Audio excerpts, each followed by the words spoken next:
ഇന്ന് മാർക്കറ്റിൽ തുടക്കത്തിൽ ഒരു സെല്ലിംഗ് പ്രഷർ പ്രകടമായിരുന്നെങ്കിലും മെറ്റൽ, ഓട്ടോമൊബൈൽ പോലുള്ള സെക്ടറുകൾ മികച്ച പെർഫോമൻസ് കാഴ്ചവെച്ചതിൻ്റെ പശ്ചാത്തലത്തിൽ ഇന്ന് ഇൻഡെക്സ് 0.15% ഉയർന്ന് 22,055 ക്ലോസിംഗ് നൽകി. ഇന്ന് IT, FMCG തുടങ്ങിയ സെക്ടറുകളിലായിരുന്നു ഏറ്റവും അധികം സെല്ലിംഗ് പ്രഷർ വന്നത്. നിഫ്റ്റി IT 1.64% ഇടിഞ്ഞു. സ്മാൾ ക്യാപ്, മിഡ് ക്യാപ് ഇൻഡെക്സുകൾ ഫ്ലാറ്റ് നെഗറ്റീവ് ക്ലോസിംഗ് നൽകിയെങ്കിലും മാർക്കറ്റ് ഏറെക്കുറെ ബാലൻസ്ഡ് കണ്ടീഷനിലായിരുന്നു. 1142 സ്റ്റോക്കുകളിൽ ബൈയിങ് മൊമെൻറ്റവും 1106 സ്റ്റോക്കുകളിൽ സെല്ലിംഗ് പ്രഷറും പ്രകടമായി. ഫോറിൻ ഇൻസ്റ്റിറ്റ്യൂഷണൽ ഇൻവെസ്റ്റർ ഇന്ന് 2051 കോടിയുടെ സെല്ലിംഗ് നടത്തുകയും ഡൊമസ്റ്റിക് ഇൻസ്റ്റിറ്റ്യൂഷണൽ ഇൻവെസ്റ്റർ 2260 കോടിയുടെ ബൈയിങ് ഇന്ത്യൻ മാർക്കറ്റിൽ നടത്തുകയും ചെയ്തു.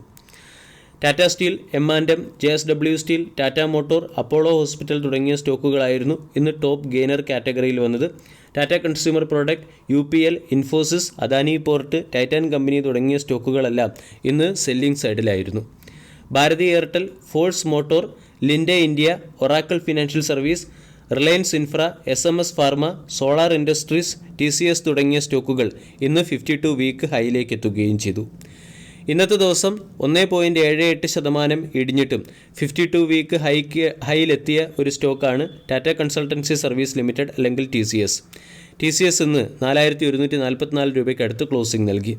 കഴിഞ്ഞ 6 മാസം കൊണ്ട് 15% റിട്ടേണും ഒരു വർഷം കൊണ്ട് 32% റിട്ടേണും നൽകിയ IT സെക്ടറിലെയും ഇന്ത്യൻ സ്റ്റോക്ക് മാർക്കറ്റിലെയും ഏറ്റവും മികച്ച വാല്യൂഷനുള്ള അല്ലെങ്കിൽ ഏറ്റവും ഉയർന്ന മാർക്കറ്റ് ക്യാപ്പുള്ള ഒരു കമ്പനി കൂടിയാണ് TCS. ആദ്യം തന്നെ മാർക്കറ്റ് അവറിന് ശേഷം TCSുമായി ബന്ധപ്പെട്ട് പുറത്തു വന്ന ഒരു പ്രധാന അപ്ഡേറ്റിലേക്ക് കടക്കാം. TCSൻ്റെ പേരൻ്റ് കമ്പനിയായ ടാറ്റ സൺസ് TCSൻ്റെ 23.4 മില്യൺ ഷെയറുകൾ ബ്ലോക്ക് ഡീൽ വഴി സെൽ ചെയ്യുന്നു എന്നുള്ളതാണ് TCSനെ സംബന്ധിക്കുന്ന പ്രധാന അപ്ഡേറ്റ്. സ്റ്റോക്ക് 4,000 രൂപ പെർ ഷെയർ എന്ന റേറ്റിലാണ് ഡിസ്കൗണ്ട് റേറ്റിൽ സെൽ ചെയ്യുന്നത്.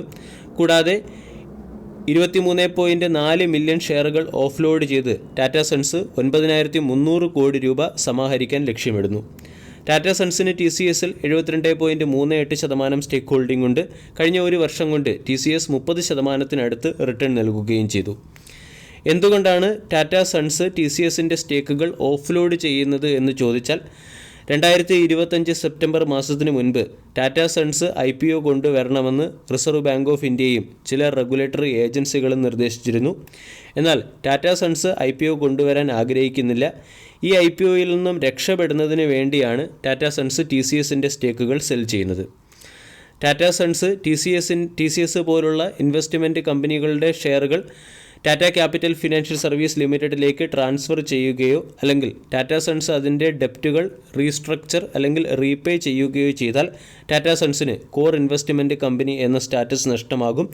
ടാറ്റ സൺസിന് കോർ ഇൻവെസ്റ്റ്മെൻറ്റ് കമ്പനി എന്ന സ്റ്റാറ്റസ് നഷ്ടമായാൽ പിന്നീട് IPO കൊണ്ടുവരേണ്ട ആവശ്യമില്ല. ഇതിനു വേണ്ടിയാണ് ടാറ്റ സൺസ് TCSൻ്റെ സ്റ്റേക്കുകൾ സെൽ ചെയ്യുന്നത്. TCS എന്ന സ്റ്റോക്ക് 4,144 ട്രേഡ് ചെയ്യുന്നു. സ്റ്റോക്ക് 4,000 എന്ന സപ്പോർട്ടിനടുത്തേക്ക് എത്താൻ സാധ്യതയുണ്ട്. 4,000 എന്ന സപ്പോർട്ട് നഷ്ടപ്പെടുത്തിയാൽ സ്റ്റോക്ക് 3,850 എന്ന സപ്പോർട്ടിനെ റീടെസ്റ്റ് ചെയ്തേക്കാം. വരും ദിവസങ്ങളിൽ നമ്മൾക്ക് ശ്രദ്ധിക്കേണ്ട മറ്റൊരു പ്രധാന സെക്ടറിലെ സ്റ്റോക്കുകളാണ് PSU ബാങ്കിംഗ് സ്റ്റോക്കുകൾ. 2024 ആഗസ്റ്റ് മാസത്തിന് മുൻപ് PSU ബാങ്കിംഗ് സ്റ്റോക്കുകളിൽ 25% മിനിമം പബ്ലിക് ഷെയർ ഹോൾഡിംഗ് ഉറപ്പുവരുത്തണമെന്ന് സെബി നിർദ്ദേശം നൽകിയിട്ടുണ്ട്.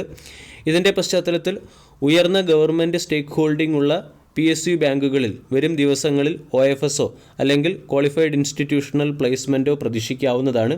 ഇതിൻ്റെ പശ്ചാത്തലത്തിൽ PSU സെക്ടറിലെ സ്റ്റോക്കുകളിൽ അതായത് PSU ബാങ്കിംഗ് സെക്ടറിലെ സ്റ്റോക്കുകളിൽ ഒരു സെൽ ഓഫ് പ്രതീക്ഷിക്കാം. Bank of Maharashtra, central bank of India, UCO bank, Indian overseas bank, Punjab and Sindh bank തുടങ്ങിയ ബാങ്കുകളിലാണ് ഉയർന്ന ഗവൺമെൻറ് സ്റ്റേക്ക് ഹോൾഡിംഗ് ഉള്ളത്. ഈ ബാങ്കുകളെല്ലാം ചുരുങ്ങിയ സമയത്തിനുള്ളിൽ ഇൻവെസ്റ്റേഴ്സിന് മികച്ച റിട്ടേൺ നൽകുകയും ചെയ്തു. ബാങ്കുകളുടെ ഫ്രീ ഫ്ലോട്ട് മാർക്കറ്റ് ക്യാപ്പ് വളരെ കുറവായതുകൊണ്ടാണ് സ്റ്റോക്കുകളെല്ലാം മികച്ച പെർഫോമൻസ് കാഴ്ചവെക്കുന്നത്.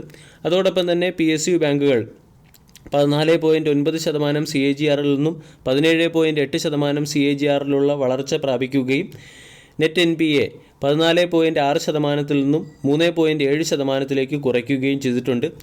ബാങ്കുകൾ അവരുടെ റിക്കവറി ഇംപ്രൂവ് ആവുകയും ബാങ്കുകൾ അവരുടെ സ്ലിപ്പേജസ് ഡിക്ലൈൻ ചെയ്യുന്നതിൻ്റെയും പശ്ചാത്തലത്തിൽ PSU ബാങ്കുകളെല്ലാം മികച്ച പെർഫോമൻസ് കാഴ്ചവെക്കുകയാണ്. പക്ഷേ 25% മിനിമം പബ്ലിക് ഷെയർ ഹോൾഡിംഗ് ഉറപ്പുവരുത്തുന്നതിനു വേണ്ടി PSU ബാങ്കുകൾക്ക് അവരുടെ സ്റ്റേക്ക് സെൽ ചെയ്യേണ്ടതായിട്ട് വരും.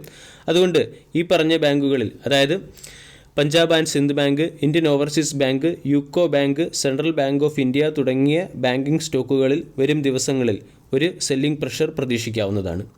പഞ്ചാബ് ആൻഡ് സിന്ധ് ബാങ്ക് കഴിഞ്ഞ ഒരു വർഷം കൊണ്ട് 126% റിട്ടേൺ നൽകി.